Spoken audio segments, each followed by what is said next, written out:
Selamat pagi dan salam sejahtera bagi kita semua. Yang saya hormati Pak Mario, selaku guru mata pelajaran sejarah Indonesia dan teman-teman sekalian. Pada hari ini, saya Tessa akan mempresentasikan hasil PPT Sejarah Indonesia tentang materi kebijaksanaan tanam paksa. Materi kali ini yaitu kebijaksanaan tanam paksa. Yang pertama, ada pengertian dari tanam paksa. Tanam paksa adalah suatu pembangunan ekonomi yang dibuat oleh pihak Belanda antara tahun 1830 sampai pertengahan abad ke-19.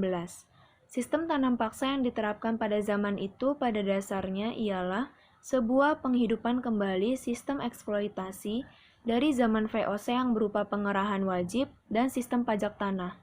Oleh karena itu, ciri pokok tanam paksa ada pada keharusan untuk membayar pajak dalam bentuk barang, yakni berupa hasil pertanian mereka, bukan dalam bentuk uang. Yang kedua, ada sejarah awal munculnya kebijaksanaan tanam paksa. Kebijakan ini muncul ketika Belanda berhasil menguasai Pulau Jawa, tetapi Belanda mengalami kebangkrutan. Hanya perkebunan kopi di daerah Priangan, Jawa Barat, yang masih mendatangkan keuntungan bagi Belanda. Adapun keuntungan di Jawa Tengah dan Jawa Timur sudah habis dipakai untuk biaya militer dan administrasi. Maka dari itu, Belanda berusaha agar keberhasilan mereka menguasai Pulau Jawa juga mendatangkan keuntungan secara finansial. Kebangkrutan yang dialami Belanda ini merupakan akibat terjadinya Perang Jawa dan Revolusi Belgia. Peperangan-peperangan ini membuat utang dalam negeri Belanda berikut bunganya membubung tinggi, sehingga pada tahun 1830, Johannes van den Bosch menyampaikan usulan kepada Pak Raja Belanda. Yang ketiga, ada perkembangan politik tanam paksa. Akibat Perang Napoleon, hutang dalam negeri Belanda dan pembayaran bunga atas hutangnya tersebut melonjak tinggi. Keadaan makin buruk saat Uni Belanda-Belgia yang dibentuk oleh hasil Kongres Wina pada tahun 1815 runtuh dalam Revolusi Belgia pada tahun 1830. Usaha Belanda untuk menaklukkan kembali Belgia pada tahun 1831 sampai 1832 mengalami kegagalan. Kemudian pada tahun 1839, Belanda mengakui kemerdekaan Belgia. Dengan begitu, Belanda sudah kehilangan sebagian dari wilayah negaranya. Selama Perang Jawa berlangsung, pihak Belanda memikirkan berbagai macam rencana untuk Jawa. Semuanya memiliki sasaran umum, yaitu bagaimana bisa memperoleh hasil daerah tropis dalam jumlah dan harga yang tepat sampai akan diperoleh keuntungan. Pada tahun 1829, Van den Bosch menyampaikan usulan-usulan kepada Raja Belanda yang nanti akan disebut kultur stelsel. Raja menyetujui usulan-usulan itu. Dan pada bulan Januari 1830, Van den Bosch tiba di Jawa sebagai gubernur jenderal yang baru. Pemikiran Van den Bosch tentang kultur stelsel itu tidak pernah dirumuskan secara eksplisit. Namun tampaknya sistem itu didasarkan pada sebuah prinsip umum yang sederhana. Desa-desa di Jawa menghutang pajak tanah atau landrent pada pemerintah yang biasanya diperhitungkan sebesar 40% dari hasil panen utama desa itu, yaitu beras. Dalam kenyataannya, taksiran yang sebenarnya seringkali di bawah angka ini dan pemungutan pajak itu seringkali sulit dilaksanakan karena tak cukup tersedianya sumber-sumber daya administrasi. Yang keempat, ada pelaksanaan sistem tanam paksa. Sistem tanam paksa ini berisi aturan-aturan yang sudah ditetapkan oleh pemerintah Belanda. Aturan-aturan itu dalam pelaksanaannya jauh menyimpang dari ketentuan sampai mengakibatkan penderitaan untuk masyarakat Jawa pada khususnya dan masyarakat Indonesia pada umumnya. Pokok-pokok dari sistem tanam paksa ini adalah: yang pertama, akan diadakan perjanjian-perjanjian dengan rakyat, di mana rakyat akan memberikan sebagian dari tanah pertaniannya, yaitu sawah, untuk ditanami tanaman yang hasilnya nanti cocok untuk pasaran di Eropa. Yang kedua, tanah yang diserahkan tersebut adalah 1/5 dari luas tanah pertanian sebuah desa. Yang ketiga, waktu yang dibutuhkan untuk tanaman itu sampai memberi hasil tidak boleh lama daripada penanaman padi. Tanah yang diserahkan tersebut bebas dari pajak tanah. Yang keempat, Hasil semua tanaman tadi mesti diserahkan kepada pemerintah. Kalau ternyata hasil taksiran dari hasil tanaman itu lebih tinggi dari jumlah yang dibayar pemerintah, maka selisihnya akan dikembalikan pada rakyat.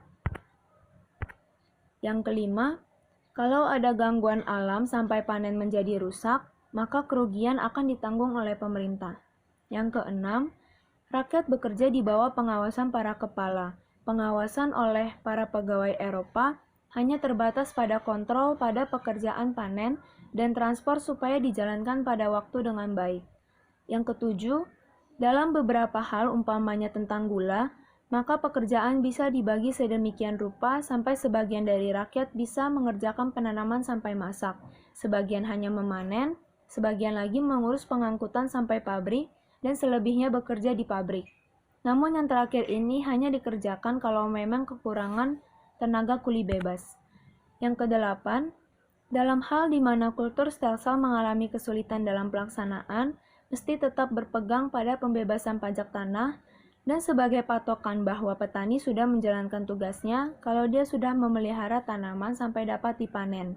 Panenan dan pengerjaan hasil-hasil itu harus dijalankan dengan perjanjian baru atau cara-cara yang ditetapkan sebelumnya.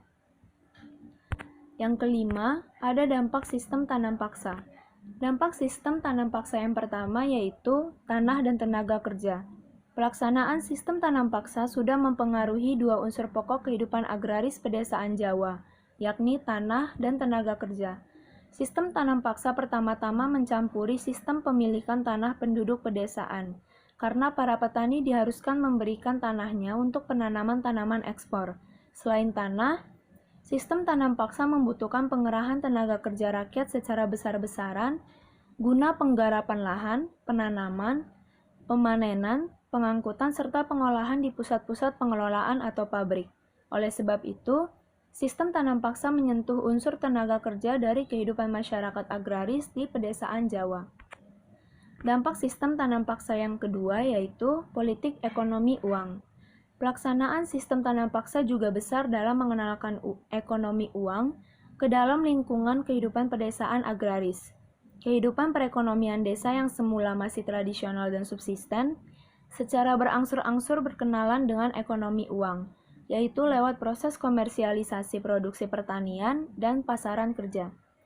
Pengenalan penanaman tanaman ekspor dan penyerapan tenaga kerja bebas berlangsung saat sistem tanam paksa. Pada dasarnya sudah menjadi pintu masuknya peredaran uang ke daerah pedesaan secara luas, yang besar pengaruhnya dalam membawa perubahan perekonomian desa ke arah kehidupan ekonomi pasar.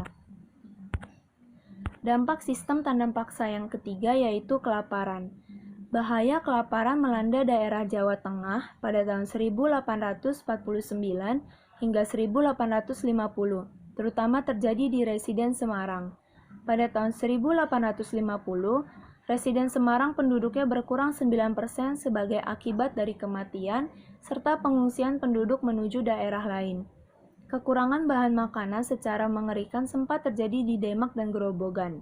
Sebagai akibat kegagalan panen, karena panen yang ada diserang oleh hama serta berbagai praktek pemerasan, di mana mengenai hal ini, pihak pemerintah Belanda sendiri tak pernah memikirkan akibat-akibat yang mengkhawatirkan. Dampak sistem tanam paksa yang keempat yaitu penyakit. Penyakit tampaknya juga berkaitan dengan tempat tinggal dan makanan, serta minuman atau kebiasaan-kebiasaan lain dalam kehidupan sosial budaya orang-orang di desa. Selama panen gagal dan kelaparan, banyak penduduk-penduduk daerah tersebut yang menikmati makan hanya sekali sehari, ditambah dengan makanan tambahan kecil. Kebijaksanaan kesehatan pemerintah Belanda di Jawa abad ke-19 hanya berorientasi pada orang Eropa dan kolonial. Penekanan dan pelayanan kesehatan lebih ditujukan untuk melindungi kesehatan orang-orang Eropa, baik sipil ataupun militer, dibanding untuk penduduk pribumi. Dampak sistem tanam paksa yang kelima yaitu teknologi baru. Secara tidak langsung, pelaksanaan sistem tanam paksa pada dasarnya sudah mengenalkan teknologi baru, terutama dalam pengenalan biji-biji tanaman perdagangan. Contohnya tebu, indigo, dan tembakau, serta cara penanamannya. Walaupun pengenalan teknologi pertanian baru yang terjadi pada masa itu belum bisa merangsang perubahan dan pertumbuhan perekonomian rakyat pedesaan pada umumnya. Yang terakhir ada akhir pelaksanaan sistem tanam paksa. Tanam paksa yang berakibat banyak hal negatif bagi bangsa Indonesia yang pada akhirnya menimbulkan reaksi keras dari berbagai kalangan, baik di negeri Belanda sendiri maupun Indonesia seperti berikut ini. Edward Douwes Dekker merupakan seorang pejabat Belanda yang pernah menjabat sebagai asisten residen Lebak di Banten.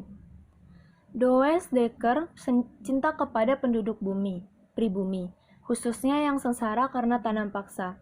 Menggunakan nama samaran Multatuli yang memiliki arti aku telah banyak menderita, ia menulis buku berjudul Max Havelaar atau Lelang Kopi Persekutuan Dagang Belanda pada tahun 1859 yang menceritakan kesengsaraan rakyat Indonesia akibat sistem tanam paksa. Baron van Heuvel merupakan seorang misionaris yang pernah tinggal di Indonesia pada tahun 1847. Dalam perjalanannya di Bali, Madura, dan Jawa, ia banyak melihat kesengsaraan rakyat akibat adanya kultur stelsel. Setelah pulang ke Belanda dan terpilih menjadi anggota parlemen, ia sering melakukan protes terhadap pelaksanaan tanam paksa. Ia gigih dalam berjuang menuntut dihapusnya tanam paksa. Akibat adanya protes tersebut, pemerintah Belanda secara bertahap menghapuskan tanam paksa. Pada tahun 1865, kayu manis, teh, dan nila dihapuskan. Pada tahun 1866, tembakau dihapuskan. Dan kemudian pada tahun 1884, tebu dihapuskan. Sedangkan kopi merupakan tanaman yang paling akhir dihapuskan, yaitu pada tahun 1917, karena kopi paling banyak memberi keuntungan. Demikian akhir presentasi saya kali ini. Mohon maaf apabila ada tutur kata yang kurang berkenan di hati Anda. Terima kasih atas perhatiannya. Selamat siang.